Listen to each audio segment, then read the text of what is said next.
Ever notice how the United States always back Europe's most radical parties? It's like they're behind the scenes, quietly adjusting the stage lights. Just look at Italy, Germany and the UK, the pattern is hard to miss. Meet Elon Musk, the tech mogul who acts like the king's jester. Take him too seriously and you might risk your country's prosperity. Ignore him and you might anger the king he represents. It's a tricky game, and European politicians are left wondering how to play along without losing. It's like Russia's hybrid warfare, not an outright battle, so invoking NATO's Article 5 isn't on the table. Yet the hidden pressures are undeniable, leaving nations feeling undermined without a clear adversary to confront. Musk's recent endorsement of far-right European parties have raised eyebrows. German Chancellor Olaf Scholz even labeled Musk's support for the AfD as completely unacceptable. This scenario brings to mind past instances where US actions have caused Europeans to question the nature of their alliance. Remember the revelations about the US tapping Chancellor Merkel's phone a few years ago? It blurs the lines between friend and foe. Moreover, the US has levied hefty fines on European companies such as Volkswagen, leading some to wonder if an economic tug-of-war has been ongoing for years. In essence, while the jester entertains, it's essential to discern the intentions of the king he represents. It is camaraderie or competition. The answer remains as complex as the political dynamics at play.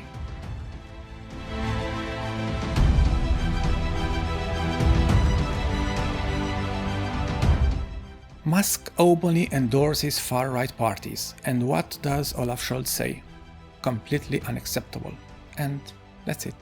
No strategy, no counterattack, just two words. As if that alone will solve the problem. And this is so typical for the modern left. Whether it's migration, defending borders, or standing up for workers, their only real skill seems to be making statements instead of taking action.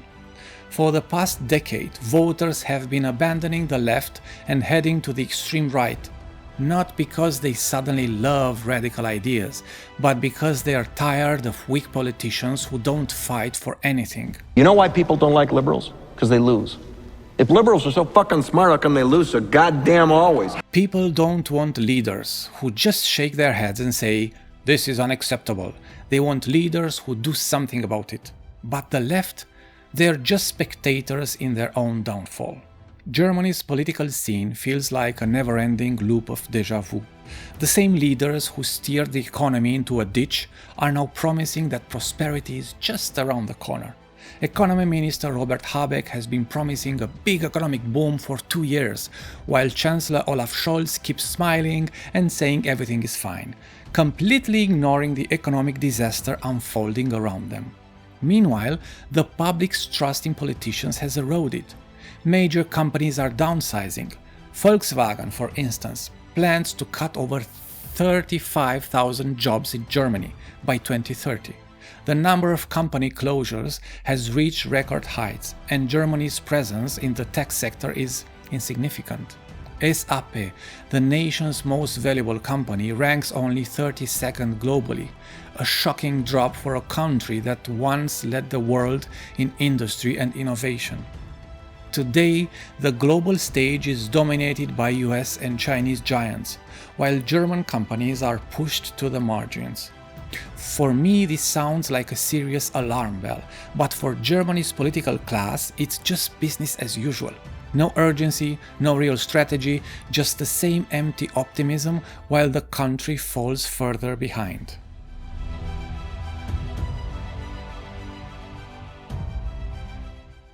Germany's political landscape stretches from the strong left, where the state controls much of the game, to the far right, where the state does as little as possible.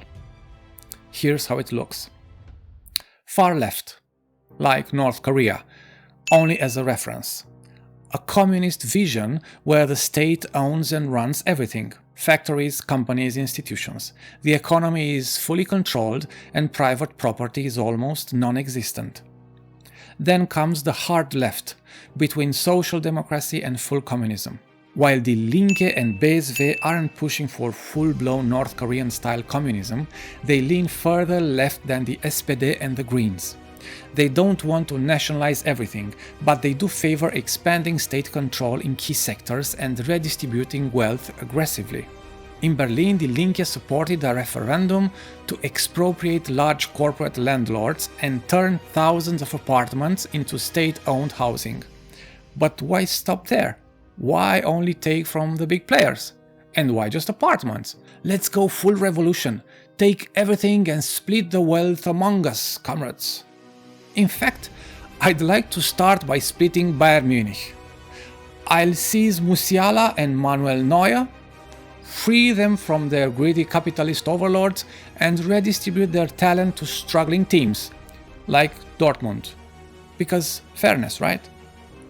They also proposed cutting billionaire wealth in half within a decade, through higher taxes and redistribution. Sounds nice in theory, I would like that, but in reality, the billionaires will be sipping cocktails in Belize before the first tax bill arrives, and Germany won't see a dime. These types of politics put the Linke and BSV somewhere between the far-left dream to complete state control and the more moderate social democracy of the SPD and the Greens. They want a bigger state role in the economy, but not full nationalization. Just enough to keep capitalism on a tight leash. Center-left. SPD und die Grünen. A social democracy where the state takes care of people, helping the unemployed, providing strong welfare, and heavily regulating businesses. The SPD focuses on social support, while the Greens push for strict rules on companies to enforce climate policies. Center-right, CDU, CSU, and FDP. The focus here is not on social policies, but on business and economic growth. The idea is simple. Support big companies, let them create jobs, and prosperity will follow. The state still plays a role, but mainly to keep businesses strong. Far right. AfD. Here, the state does almost nothing. Taxes are low, regulations are minimal, and big businesses and billionaires are the winners. The state doesn't interfere even if companies fire thousands of workers overnight, because the belief is that the market will fix itself. Europe versus the USA. Europe, including Germany, is built on social democracy, a system where the state protects workers, ensures universal healthcare, and enforces labor rights. If you get fired, you receive support. If you're sick, you don't go bankrupt. The US, on the other hand, it's a mix of right-wing and extreme libertarianism. Workers can be fired in minutes, health insurance is a privilege, and billionaires set the rules. With figures like Musk and Trump, the US is pushing even further into a world where corporations rule and workers have little protection. So why did Germany, a social state, end up with millions shifting toward the extreme right? Simple. The left failed. The left failed big time. The economy is stagnating. Workers feel unappreciated, and the welfare system rewards those who don't contribute as much as those who do. People work their whole lives yet retire with the same pension as someone in a weaker economy. They see migrants getting state-funded housing while they struggle to afford their own. In their frustration and desperation, people are willing to throw everything away. They see the far right and billionaires like Musk as their last hope, thinking, I don't care anymore, just burn it all down. And that's how we got here. A Europe that was once built on social protections, now willingly handing power to those who would take them away.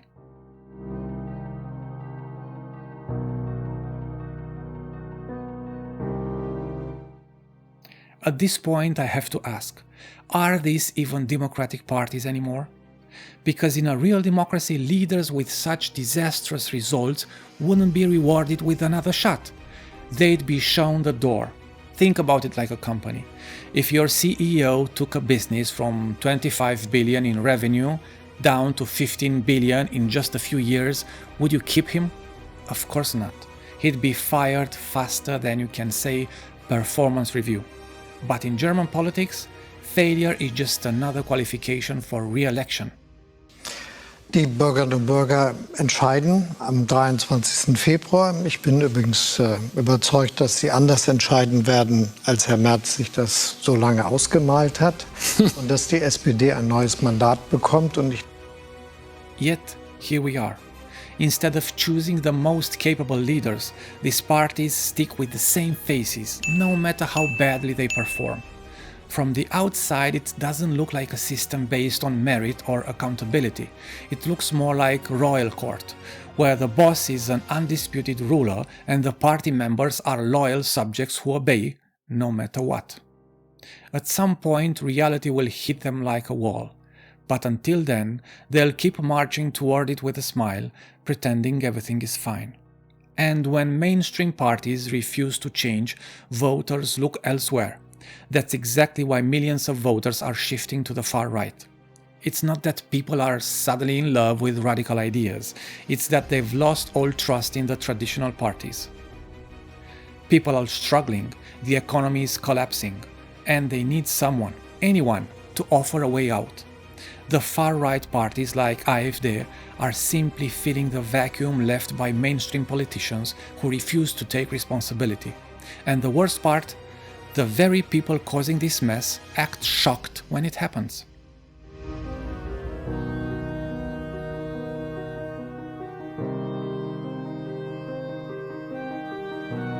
In many European countries, the political landscape is so fragmented that no single party can secure a majority, leading to complex coalition governments.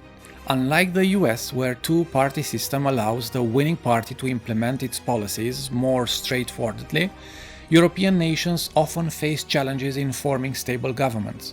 For instance, Belgium holds the record for the longest period without an official government, enduring 541 days of political deadlock between 2010 and 2011.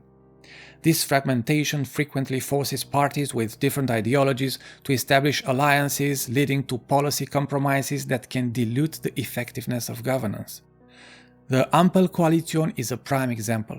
This coalition brought together parties from both left and right, resulting in internal conflicts and policy gridlocks. At this point, it's clear that the system needs reform. Instead of endless negotiations and fragile coalitions, the winning party, no matter its percentage, should receive 51% of the Bundestag for 4 years. Let them govern, apply their program, and take full responsibility. If they fail, voters can replace them in the next election. This would bring clear leadership, accountability, and an end to the political circus.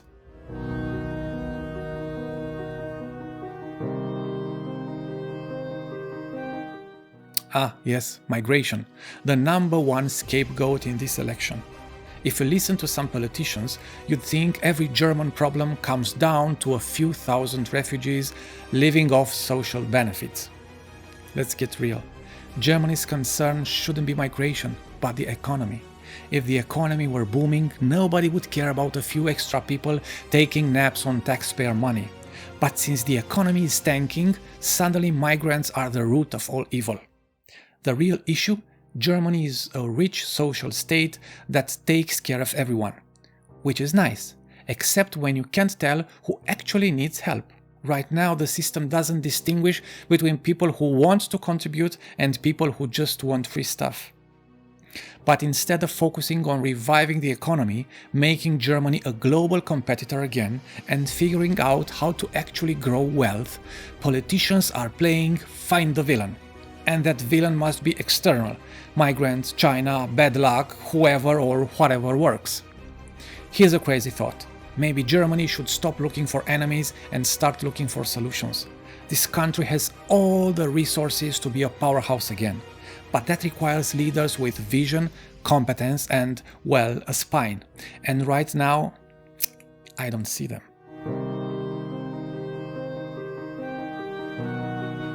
As Germany gears up for another round of elections, it feels like we're stuck in a political version of Groundhog Day. The Ampelkoalition parties, SPD, Greens and FDP, seem to have learned nothing from their 3-year stumble. They're sticking with the same leaders who narrate tales from an economic fantasy land. The CDU might be leading in the polls, but let's be real, it's a victory by default. Many Germans doubt they'd fare any better than the current coalition. It's like choosing between stale bread and expired milk. Neither is appetizing. And there's the AfD, pushing Alice Weidel as their big star.